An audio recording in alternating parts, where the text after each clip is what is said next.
Well, beautiful sunrise underway, and that is a good sign for the upcoming weekend. Now, you notice there are some clouds hanging in. These should gradually diminish as we go through the day, and this is another view from Keeneland. We're in good shape. We've got high pressure building in just as we get the weekend rolling.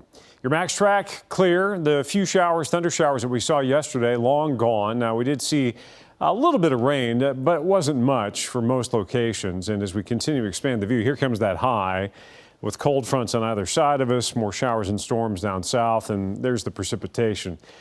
Most folks stayed fairly dry. You see a whole lot of zeros showing up via the Kentucky Mesonet over the past 24 hours, but Shelbyville had a half an inch, 3/10 of an inch in McKee. Our southeastern counties saw more activity with that afternoon round of scattered showers and storms than we did here in the Bluegrass. We kind of caught them just as they were beginning, and then they dropped southeast. So the areas that needed the precipitation the most were the ones that didn't really see that much. So we're still running pretty dry as you head west, southwest of Lexington as well, running a rainfall deficit over the past 30 days.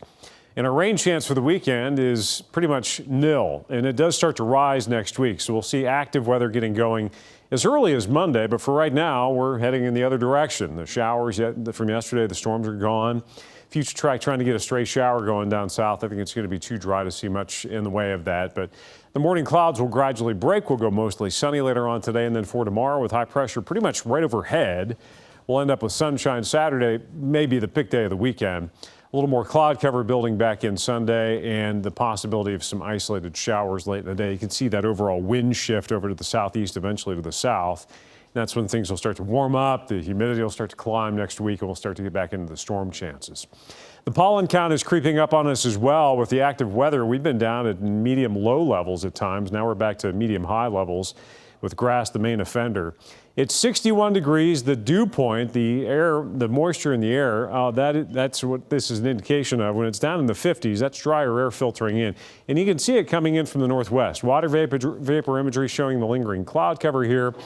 The orange, an indication of much drier air, and it's right along the Ohio River, and it'll continue to work its way in here as that high does the same. And we've also got temperatures down below our average high of 81. It's 78 today. We'll get back to a near 80 tomorrow. Quick update on the tropics, because that'll be a point of interest for folks down in Florida. Potential tropical cyclone 1, the remnants of what was Agatha in the eastern North Pacific. National Hurricane Center giving it a 90% chance of formation within the next 48 hours. Whether it's a named storm, Alex, or not, this is South Florida, and this is a half a foot or more of rain. They're about to see tropical downpours, and there's the 2022 Atlantic hurricane season basin name list with Alex right at the top of the list there. The 8-day shows that beautiful weekend ahead over the next 3 days, and let's go the other direction and show you the rest of the 8-day. There are the shower and storm chances that are on the rise next week. So yeah, again, great timing for the upcoming weekend.